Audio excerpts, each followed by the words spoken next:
remarkable lives of the 20th century.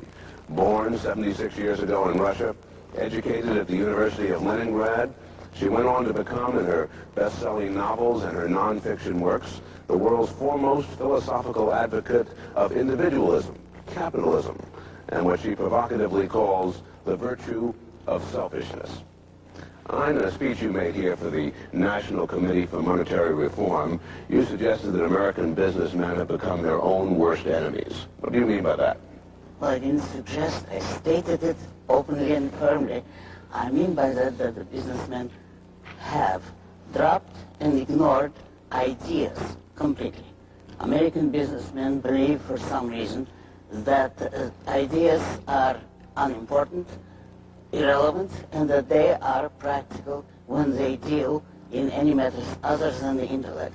As a result of it, they are supporting universities and every other kind of organization preaching anti-businessman and anti-capitalist propaganda. Do you think businessmen are too apologetic about the profit motive? Much too apologetic, and that's the wrong sentence. I don't think you should be apologetic at all. Not that they're too apologetic. They are apologetic in a dreadful way, and they should not be. They should be proud of the profit motive. I suppose some businessman listening to you might think, well, it's all right for her to say, but I've got to sell my product, I've got to woo my customers. What would you say to such a person? To begin with, he does not have to woo his customers, and it is much harder for me as an intellectual professional. I supposedly have to woo my readers, but do I? No, I state what I want to state, and those who agree with me will come to me. I don't want the others. Is it your view that U.S. businesses should no longer support U.S. universities?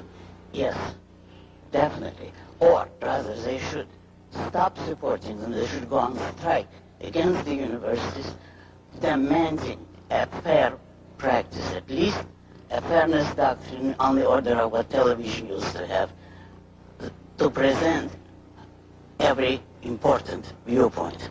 You have spoken of the virtue of selfishness. Indeed, that was the title of one of your books.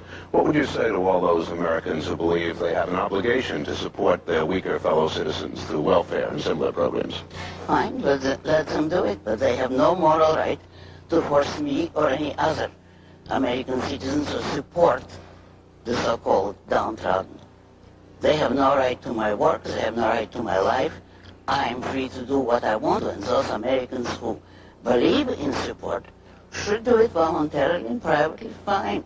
Not through government, not through taxes, not through force. Some people think that the election of Ronald Reagan and similar political developments suggest a shift in the direction of the ideas you've been proposing. Yet you seem very gloomy about our future. Why? Oh, because I don't think that Ronald Reagan represents proper kind of advocate of capitalism. He is not for capitalism. He stands for a mixed economy, and he's not a very good politician.